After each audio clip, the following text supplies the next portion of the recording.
உண்மைகளை உரத்து சொல்லும் யூடிவியின் இரவு நேர பிரதான செய்தி அறிக்கையுடன் இணைந்து கொள்ளும் நான் விதுர்ஷன் பத்மநாதன்.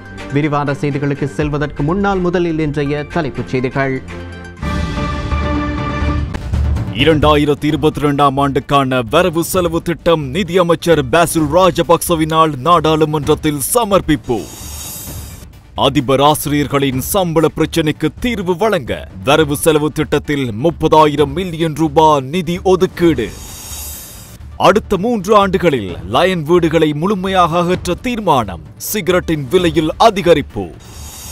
தடுப்பூசி அட்டையை கட்டாயமாக்குவதில் எவ்வித சட்ட சிக்கலும் இல்லை என்கிறார் சுகாதார அமைச்சர் கஹலி ரம்புக்வெல்ல. ஆகியவை எமது தலைப்புச் செய்திகள். இனி விரிவான செய்திகளில் முதலில் உள்நாட்டு செய்திகள்.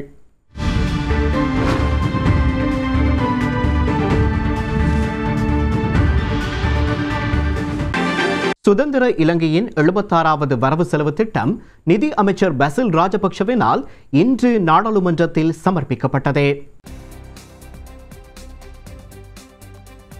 பாசில் ராஜபக்ச நிதியமைச்சராக கடமையேற்றதன் பின்னர் சமர்ப்பிக்கப்பட்ட முதலாவது வரவு செலவு திட்டமாகவும் ஜனாதிபதி கோட்டாபய ராஜபக்சவின் அரசாங்கத்தின் 2வது வரவு செலவு திட்டமாகவும் இது காணப்படுகின்றது. வரவு செலவு திட்டத்தில் உரையை செவிமடுப்பதற்காக ஜனாதிபதி நாடாளுமன்றத்திற்கு வருகை தந்தார். இம்முறை வரவு செலவு திட்டத்திற்கு 2,50,534 கோடியே 65,58,000 ரூபாய் ஒதுக்கப்பட்டுள்ளது.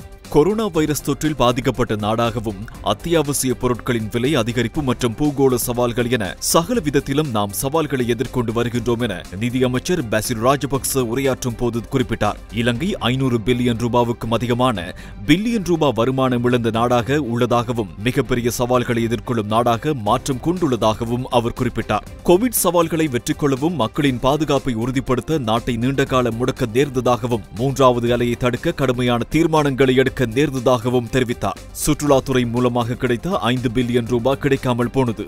வெளிநாட்டு வேலைவாய்ப்புகளின் மூலமாக கிடைக்க வேண்டிய நிதியும் குறைவடைந்தது. கடன் நெருக்கடிக்கு மத்தியிலும் $2 பில்லியன் பெறுமதியான சர்வதேச பிணைமுறைகள் 2 செலுத்தியுள்ளோம். ஆசிய வலயத்தின் ஏனைய நாடுகளை விடவும் எம்மால் விரைவாக மீட்சி காண முடியும் என்று நம்பிக்கை இருப்பதாக நிதியமைச்சர் தெரிவித்தார்.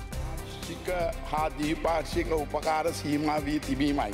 ඊට හේතුව සෑම ධනවත් රටක්ම පහේ තමන්ගේ අභ්‍යන්තර ගැටලු විසඳා ගැනීමට විශේෂ ප්‍රමුඛතාවයක් දී තිබීමයි. පස්සන්න සාධකය කොරෝනා නිසා බිහි වූ නව සමාජ තත්ත්වයට අනුගත වීමේ අභියෝගයයි.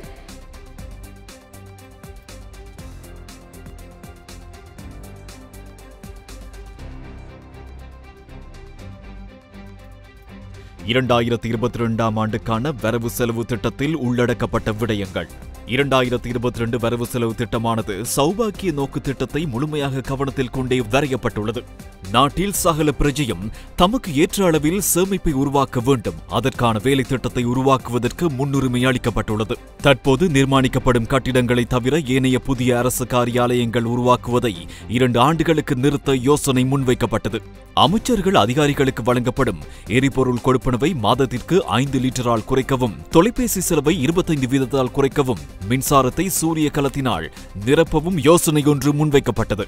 பாராளுமன்ற உறுப்பினர் ஒருவருக்கான ஓய்வூதிய கொடுப்பனவை பெற்றுக்கொள்ள 5 ஆண்டுகள் பாராளுமன்றத்தை பிரதிநிதித்துவப்படுத்தினால் போதும் என்ற யோசனையை 10 ஆண்டுகளாக அதிகரிக்க யோசனை முன்வைக்கப்பட்டது. ஜனாதிபதி முறைமை உள்ளிட்ட சகல துறைகளுக்கும் இது பொருந்தும். அரசு சேவையில் ஓய்வு பெறும் வயதில்லை 65 வயது வரை நீடிப்பு. இதனால் இளைஞர்களுக்கு வேலைவாய்ப்பு வழங்குவதில் நெருக்கடி ஏற்படாது என நிதியமைச்சர் தெரிவித்தார். தேசிய வருமான திணைக்களத்தின் மூலமாக வரி செலுத்தாதவர்களிடமிருந்து முறையாக வரிகளை பெற்றுக்கொள்ளும் வேலை திட்டம் உருவாக்கப்படும். அதற்கான சட்டமும் உருவாக்கப்படும். தொலைபேசி இணைய தடைகள் குறித்த முறைப்பாடுகள் குறைந்துள்ளன. சகல பகுதிகளுக்கும் கிடைக்கும் விதமான வேகமான இணைய தொடர்பாடலை உருவாக்கும் வேலை திட்டம் உருவாக்கப்பட உள்ளது. G5 தொழில்நுட்பம் சகல பகுதிகளுக்கும் வழங்கப்பட உள்ளது. முச்சக்கர வண்டி ஊழியர்கள் அதிகரித்துள்ளனர். அவர்களின் பிரச்சினைகள் குறித்த நெருக்கடிகளை தீர்க்க முச்சக்கர வண்டி நலன்புரி ஆணைக்குழு உருவாக்கப்படும். புதிய வியாபாரம் உருவாக்கப்படும் வேளையில் வியாபார பதிவு கட்டணம் மறவிடப்பட மாட்டாது என நிதியமைச்சர் குறிப்பிட்டுள்ளார். இலங்கையின் தரமான மருந்துகளை உருவாக்கும் வகையில் தனியார் துறைக்கு தேவையான வசதிகள் உருவாக்கி கொடுக்கப்படும்.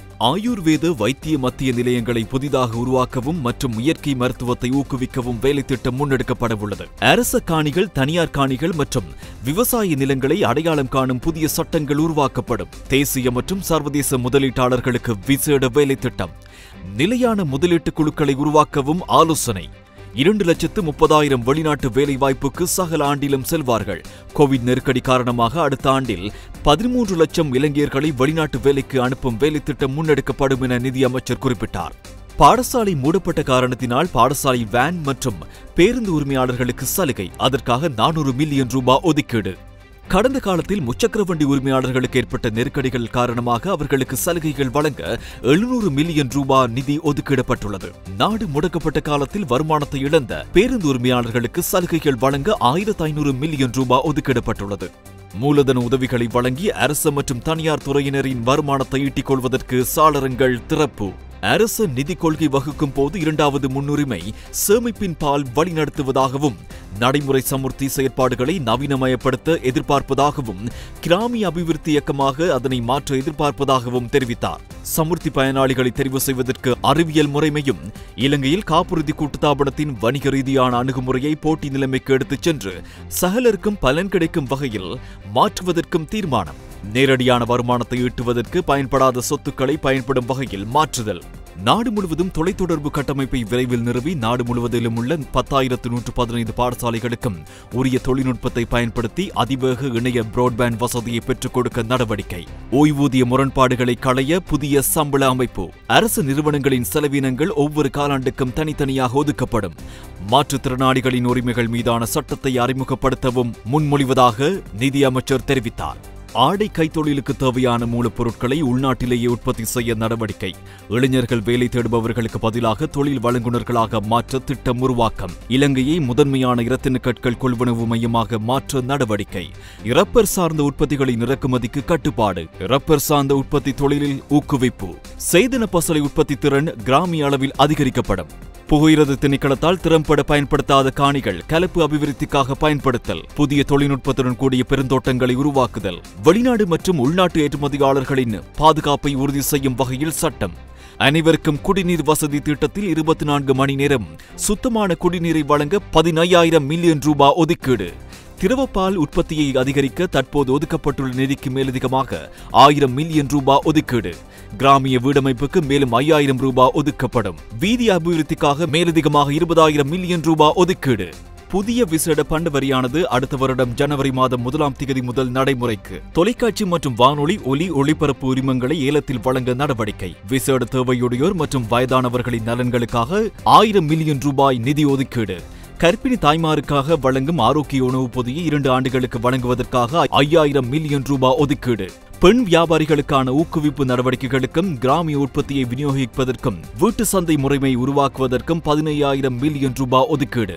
மக்கள் சேவைக்காக அரசு ஊழியர்களுக்கு மோட்டார் சைக்கிளை பெற்றுக் கொடுக்க 500 மில்லியன் ரூபாய் ஒதுக்கீடு. 2015 முதல் 2019 ஆண்டு காலப்பகுதியில் அரசியல் பழிவாங்கலுக்கு உட்படுத்தப்பட்ட நபர்களுக்கு நஷ்டஈடு வழங்க 100 மில்லியன் ரூபாய் ஒதுக்கீடு. பௌத்த விகாரைகளை பராமரிப்பதற்கு அடிப்படை தேவைகளை பெற்றுக் கொடுப்பதற்கு 500 மில்லியன் ரூபாய் ஒதுக்கீடு. வெவ்வேறு காரணிகளுக்காக வெவ்வேறு காலகட்டத்தில் காணாமலாக்கப்பட்ட நபர்களின் குடும்பத்தினருக்கு தற்போது ஒதுக்கப்பட்டுள்ள நிதிக்கு மேலதிகமாக 100 மில்லியன் ரூபாய் ஒதுக்கீடு. அதிபர் ஆசிரியர்களின் சம்பள பிரச்சினையை தீர்ப்பதற்கு அமைச்சரவையில் மேற்கொள்ளப்பட்ட தீர்மானத்திற்கு அமைய 30,000 மில்லியன் ரூபாய் நிதி ஒதுக்கீடு. அடுத்த 3 ஆண்டுகளில் லயன் வீடுகளை முழுமையாக அகற்ற நடவடிக்கை எடுக்கப்படும். லயன் வீடுகளை அகற்றி தனி வீடுகள் அமைக்க 500 மில்லியன் ரூபாய் ஒதுக்கீடு. வன பாதுகாப்புக்காக 2,000 மில்லியன் ரூபாவும் வன ஜீவராசிகளின் பாதுகாப்புக்காக 1000 மில்லியன் ரூபாவும் ஒதுக்கிடப்பட்டுள்ளது. விபத்துக்குள்ளாகும் வாகன உரிமையாளர்களிடமிருந்து தண்டப்பணம் மறைவிட தீர்மானம். கிராமிய உட்கட்டமைப்பு பொது சேவைகளுக்காக 5,300 மில்லியன் ரூபாய் ஒதுக்கீடு. சுகாதார சுதேச மருத்துவத்தை அபிவிருத்தி செய்ய 5,000 மில்லியன் ரூபாய் ஒதுக்கீடு. விளையாட்டு அபிவிருத்திக்காக 3,000 மில்லியன் ரூபாய் ஒதுக்கீடு. நீதிமன்ற நடவடிக்கை மற்றும் நீதிமன்ற டிஜிட்டல் மயப்படுத்தல் போன்ற நடவடிக்கைகளுக்காக 5,000 மில்லியன் ரூபாய் ஒதுக்கீடு. பொதுமக்கள் பாதுகாப்புக்காக போலீஸ் நிலையங்களுக்கு 500 மில்லியன் ரூபாய் ஒதுக்கீடு. கைதிகளின் சுகாதார வசதிகளை மேம்படுத்த 200 மில்லியன் ரூபாய் ஒதுக்கீடு. சிகரெட் ஒன்றின் விலையை 5 ரூபாவால் அதிகரிக்க தீர்மானம். இலங்கை சுங்கத்திலிருந்து விடுவிக்கப்படாத அனைத்து வாகனங்களையும் விடுவிக்க நடவடிக்கை. இவ்வாறு விடுவிப்பதற்குரிய வரி அபராத பணம் அறவிடப்பட்ட பின்பே விடுவிக்கப்படும்.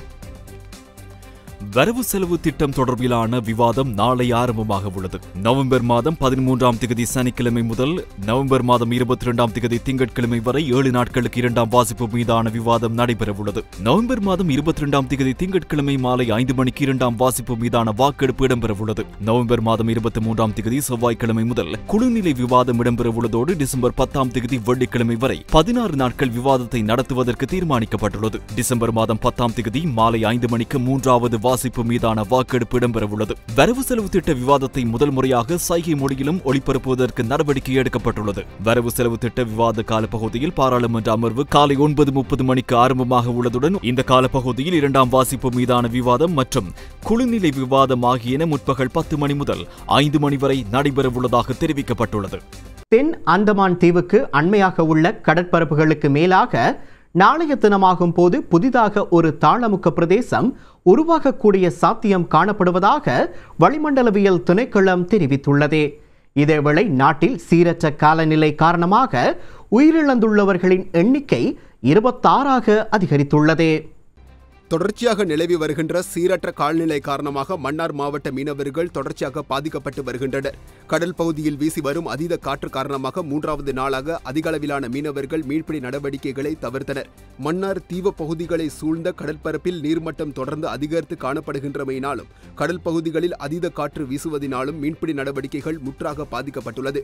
அதே நேரம் உள்ளூர் மீனவர்களுடைய படகுகள் மற்றும் மீன்பிடி வலைகள் வெள்ளத்தினால் அடித்து செல்லப்பட்டு கடற்கரையினை அண்மித்த பகுதிகளில் அடையவிடப்பட்டு காணக்கூடியதாக உள்ளது.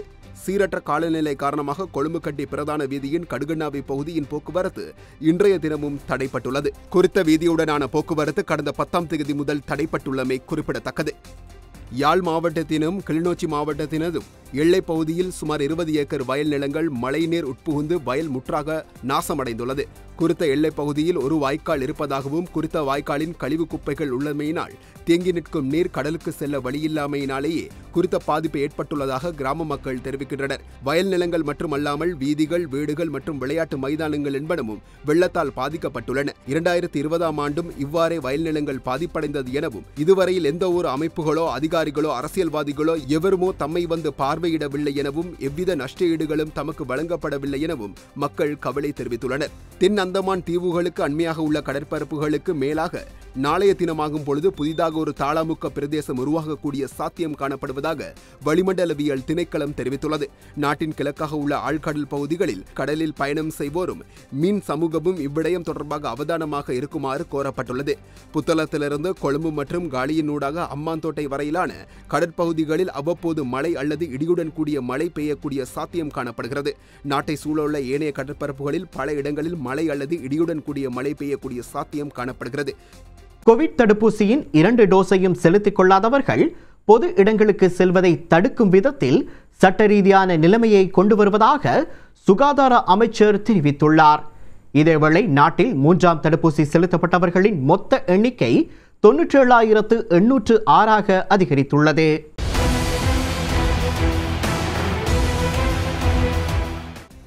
நாட்டில் 3ஆம் தடுப்பூசி செலுத்தப்பட்டவர்களின் மொத்த எண்ணிக்கை 97,806ஆக அதிகரித்துள்ளது. தொற்றுநோய் விஞ்ஞான பிரிவு வெளியிட்டுள்ள அறிக்கையில் இந்த விடயம் தெரிவிக்கப்பட்டுள்ளது. அதே நேரம் நாட்டில் நேற்றைய நாளில் 24,383 பேருக்கு கோவிட்-19 தடுப்பூசிகள் செலுத்தப்பட்டுள்ளன. இதற்கமைய 1,359 பேருக்கு சைனோஃபார்ம் 1ஆம் தடுப்பூசியும் 5,138 பேருக்கு 2ஆம் தடுப்பூசியும் செலுத்தப்பட்டுள்ளன. 8,591 பேருக்கு ஃபைசர் 3ஆம் தடுப்பூசி செலுத்தப்பட்டுள்ளது.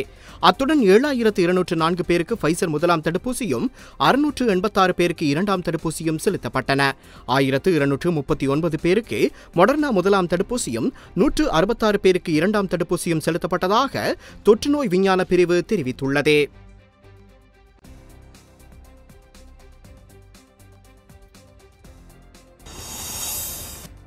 கடந்த 24 மணித்தியாலத்தில் கொரோனா தொற்று உறுதிப்படுத்தப்பட்டவர்களின் எண்ணிக்கை 715ஆக உயர்வடைந்துள்ளது. இதற்கமைய நாட்டில் கொரோனா தொற்று உறுதிப்படுத்தப்பட்டவர்களின் மொத்த எண்ணிக்கை 5,48,061ஆக அதிகரித்துள்ளது. இவர்களில் 15,345 பேர் சிகிச்சை நிலையங்களில் சிகிச்சை பெற்று வருகின்றனர்.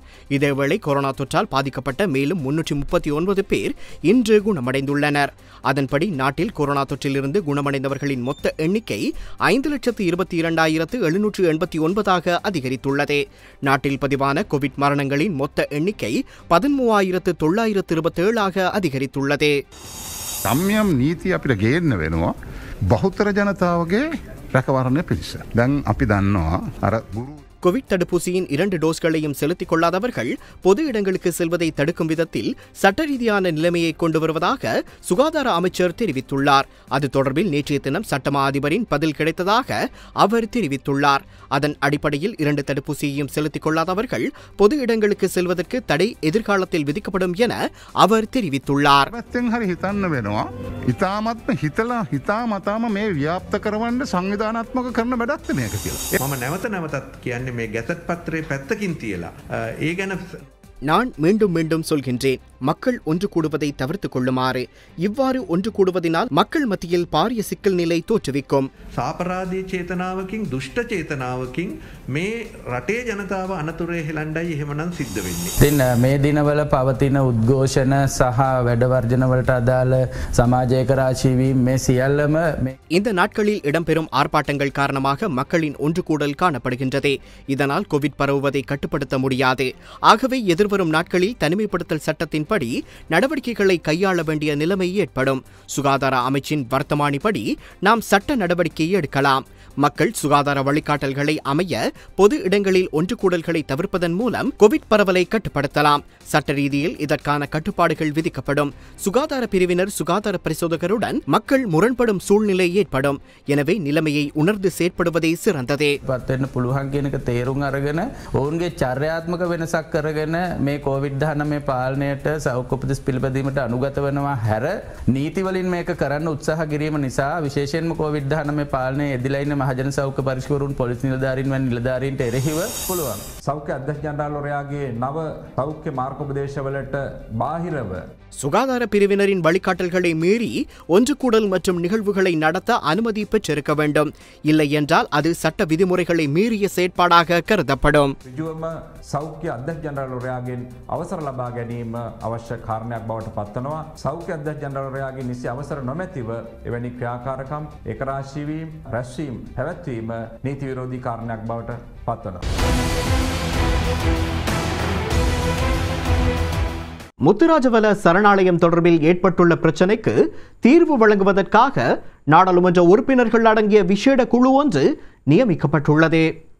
முத்துராஜவல சரணாலயம் தொடர்பில் ஏற்பட்டுள்ள பிரச்சினைக்கு தீர்வு வழங்குவதற்காக 8 நாடாளுமன்ற உறுப்பினர்கள் அடங்கிய விசேட குழு ஒன்று நியமிக்கப்பட்டுள்ளது. குறித்த குழுவில் மஹிந்த அமரவீர, சிபி ரத்நாயக்க, நாளக கொடகேவா, நிமல் லன்சா, சுதர்ஷினி பெர்னாண்டோ புள்ளை, நளின் பெர்னாண்டோ, ஜயந்த வீரசிங்க மற்றும் வீரசுமன வீரசிங் ஆகியோர் உள்ளடங்குகின்றனர். அத்துடன் கம்பஹா மாவட்ட செயலாளர் சுனில் ஜெயவத்தும் குறித்த குழுவில் உள்ளடங்குவதாக தெரிவிக்கப்படுகின்றது. ஜனாதிபதி மற்றும் பிரதமரின் அறிவுறுத்தலுக்கு அமைய குறித்த குழு நியமிக்கப்பட்டுள்ளதாக தெரிவிக்கப்படுகின்றது.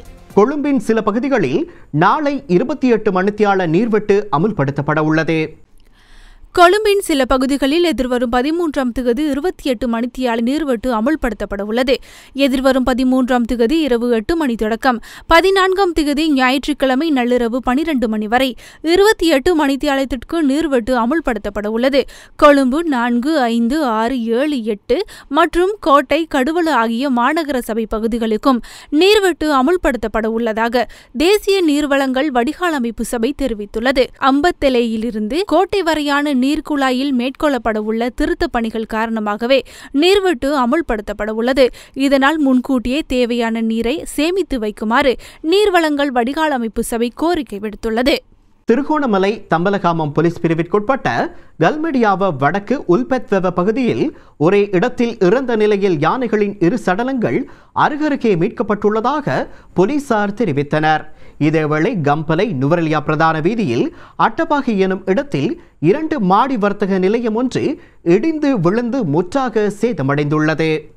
அண்மையில் கடற்படையால் கைது செய்யப்பட்டு நீதிமன்ற உத்தரவில் தடுப்பு காவலில் வைக்கப்பட்ட இந்திய மீனவர்கள் 23 பேரும் பருத்தித்துறை நீதிமன்றத்தில் ஆஜர்படுத்தப்பட்டனர். நேற்று வழங்கப்பட்ட நீதிமன்ற உத்தரவிற்கு அமையவே இன்று அவர்கள் பருத்தித்துறை நீதிமன்றத்தில் ஆஜர்படுத்தப்பட்டனர். நேற்று இணைய வழியில் விசாரணைகள் இடம்பெற்றமை குறிப்பிடத்தக்கது. திருகோணமலை தம்பலகாமம் போலீஸ் பிரிவுக்குட்பட்ட கல்மெடியாவு வடக்கு உள்பத்வெவ பகுதியில் ஒரே இடத்தில் இறந்த நிலையில் யானைகளின் 2 சடலங்கள் அருகருகே மீட்கப்பட்டதாக போலீசார் தெரிவித்தனர். 2 ஆண் யானைகளின் சடலமே நேற்று மீட்கப்பட்டுள்ளது. இச்சம்பவம் தொடர்பில் தெரிய வருவதாவது சுமார் 20 மற்றும் 28 வயது மதிக்கத்தக்கதாகவும் இவ்யானைகளில் காயங்கள் எதுவும் ஏற்படவில்லை என்றும் இவை மின்சார யானை வேலியில் சிக்குண்டு உயிரிழந்திருக்கலாம் என சந்தேகிக்கப்படுகிறது. குறித்த சம்பவ இடத்திற்கு வனவிலங்கு ஜீவராசி திணைக்களத்தினர் சென்று பிரேத பரிசோதனை மேற்கொண்டுள்ளதாகவும் சம்பவம் தொடர்பில் மேலதிக விசாரணைகளை தம்பலகாமம் போலீசார் முன்னெடுத்துள்ளனர். கம்பளை நுவரெலியா பிரதான வீதியில் ஹட்டபாக என்னும் இடத்தில் 2 மாடி வர்த்தக நிலையம் ஒன்று இடிந்து விழுந்து முற்றாக சேதமடைந்துள்ளது. இப்பகுதி தாளிறங்கும் அபாயம் இருப்பதால் ஒரு வழி போக்குவரத்து மட்டுமே அனுமதி வழங்கப்பட்டுள்ளது. கம்பளை நகரிலிருந்து சுமார் 5 கிலோமீட்டர் தொலைவிலேயே ஹட்டபாகை அமைந்துள்ளது. எனினும் நாட்டில் தற்போது நிலவும் சீரற்ற காலநிலையில் நேற்றிரவு மேற்படி வர்த்தக நிலையம் முற்றாக சரிந்து விழுந்துள்ளது. பொருட்கள் அனைத்தும் மண்ணுக்குள் புதையுண்டுள்ளன. வர்த்தக நிலையத்திலிருந்து தாய், தந்தை மற்றும் மகன் ஆகியோர் வர்த்தக நிலையத்தை மூடிவிட்டு உறவினர் வீட்டுக்கு செல்வதற்கு வெளியே வந்த தருணத்திலேயே இவ்வனர்த்தம் இடம்பெற்றுள்ளது. இதனால் இம்மூவரும் அதிர்ஷ்டவசமாக உயிர் தப்பினர். முல்லைத்தீவு நந்திக்கடல் பகுதியில் வெளிநாட்டு பறவைகளின் நடமாட்டம் காணப்படுகிறது. முல்லைத்தீவு மாவட்டத்தில் ஒரு சில காலப்பகுதிகளில் வெளிநாட்டு கொக்கு இனங்கள் இனப்பெருக்கத்திற்காக முல்லைத்தீவு நந்திக்கடல் பகுதிகளுக்கு வருகை தந்திருப்பதாகவும் அதன் பிறகு திரும்ப வெளிநாடுகளுக்கு செல்வதாகவும் கதைகள் கூறப்படுகின்றன. தற்போது முல்லைத்தீவு மாவட்டத்தில் ஒரு வகை கொக்கு இனங்கள் வருகை தந்து நடமாடுவதை அவதானிக்கக்கூடியதாக உள்ளமை குறிப்பிடத்தக்கது.